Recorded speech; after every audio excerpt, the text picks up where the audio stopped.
उपासक को चाहिए कि जब सूर्य ग्रहण या चंद्र ग्रहण का योग हो, कि पता चल रहा है कि कल चंद्र ग्रहण है या सूर्य ग्रहण है, तो आरंभ होने के 1 घंटा पहले स्नान करके किसी पवित्र स्थान में जप करने के लिए बैठ जाए।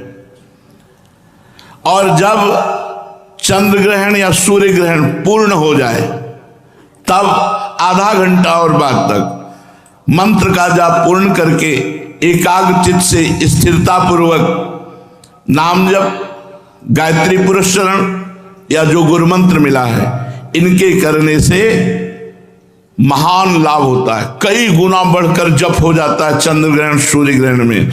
आधा घंटे बाद फिर स्नान करके पवित्र तीर्थ आदि में फिर अपनी दिनचर्या में करे।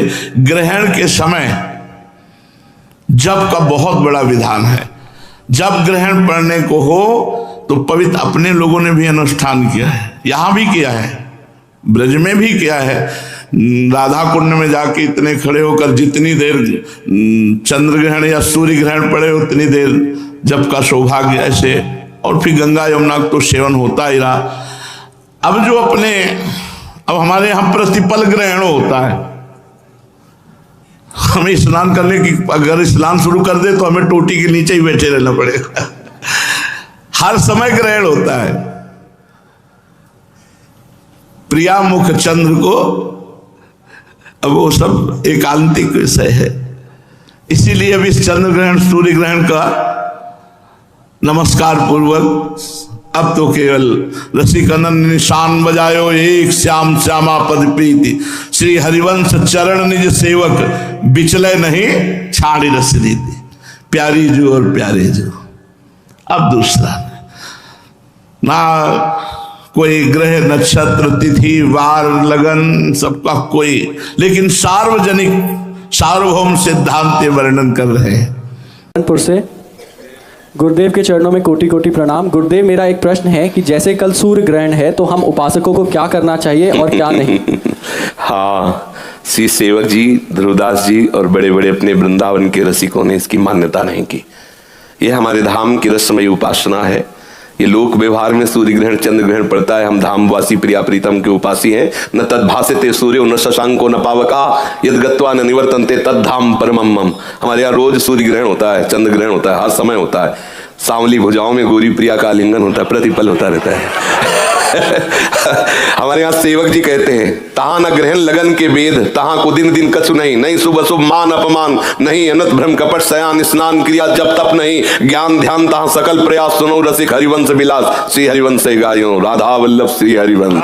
तो दूसरा कुछ नहीं, प्रिया प्रीतम रस में आनंद मगन हो जाओ। ये सब एक सिद्धांत है। तो एक सिद्धांत दूसरे सिद्धांत के लिए आवश्यक नहीं है कि वो आवश्यक हो। अगर कहते ऐसा होना आवश्यक है तो आप उदाहरण देख लीजिए महापुरुषों। हमारा सिद्धांत, हमारी प्यारी जो और प्यारे जो के सिवा दूसरा कुछ है नहीं। जब कोई ज्ञानी ज्ञान मार्ग में चलता है तो एक सूत्र उसको स्वीकार करना होता है, ब्रह्म सत्यम जगन मिथ्या। केवल सत्य है ब्रह्म, संपूर्ण संसार मिथ्या है। अब बोलो कहां ग्रहण है, कहां नक्षत्र है, कहां दिन है, कहां वार है, कहां तिथि है? ये सब लोक व्यवहार में। हम न लोक में है न परलोक में है, हम तो भगवत अनुराग में है। प्यारी जू प्यारे जू के चरणारविंद। कोई हमारे हृदय में ना कोई कौन सी तिथि है ना कौन सा वार है। हर तिथि हर वार में श्यामा श्याम से प्यार है, बस और कुछ नहीं, दूसरी कोई बात। और ना सच्ची बात कहते हैं, हमें सुनने में चुभता है। ओ आज ग्रहण है, पर्दा लगा दो। ऐसा क्यों पर्दा लगा दे? किसका ग्रहण? कौन ऐसा ग्रहण में ऐसा नक्षत्र है वो सवा है जो हमारी प्यारी जू प्यारे जू तक पहुंच सके, प्यारी जू प्यारे जू की उपासना को रुकवा दे? नहीं नहीं, कोई भी ग्रह ऐसा नहीं है जो इतना बलवान हो कि हमारे श्याम सुंदर और लाडली जू के विलास में लग जाए। ऐसा है किसी के? अरे कुछ नहीं। हरिवंश महाप्रभु ने दोष में कहा है, जब आप स्फुटवाणी को पढ़ो तो स्फुटवाणी में लिखा है ना, द्वादश चंद्र कृत स्थल मंगल बुद्ध विरुद्ध सुर गुरु बंको यदि दशम भवन भृगु सुत मंद सुकेतु जन्म के अंक अष्टम राहु चतुर्थ दिवामणि तो हरिवंश करत न संको जो पे कृष्ण चरण मन अर्पित तो करी है का नवग्रह रंक। ये बेचारे गरीब नवग्रह क्या कर सकते हैं? रंक बेचारे गरीब नवग्रह क्या कर सकते हैं? हम श्यामा श्याम क्यों? ये सब विरुद्ध जगह बैठ जाए, बोले तुम्हारे शनि विरुद्ध, अरे शनि नहीं सब विरुद्ध बैठ जाए। ये तो रसोपासना है। श्री तुलसीदास जी कहते जानकी नाथ सहाय करें तब कौनो बिगाड़ी सके नर तेरो। उसमें एक पंक्ति शुक्र शनिचर राहु केतु सब वही है क्षण में तेरो चेरो। जानकी नाथ सहाय करें तब कौन बिगाड़ इसमें कह रहे जो पे कृष्ण चरण मन अर्पित। और यहाँ महाप्रभु कृष्ण चरण और जहां कृष्ण जिन चरणों में अर्पित है हम उनकी उपासना में मगन।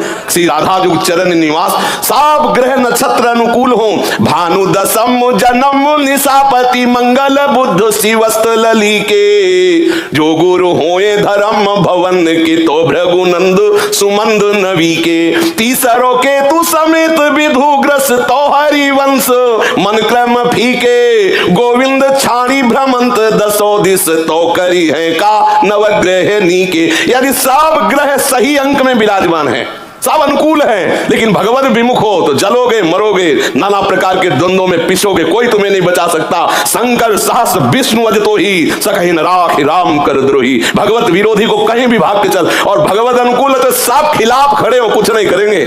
जो भी होगा सब मंगल ही मंगल होगा। मंगल भवन का आश्रय लिए। ये तो हुई असाधारण बात। हम निकुंज उपासक हैं प्यारी जू के जहां सूर्य चंद्र ही का प्रवेश नहीं तो ग्रहण की क्या बात है।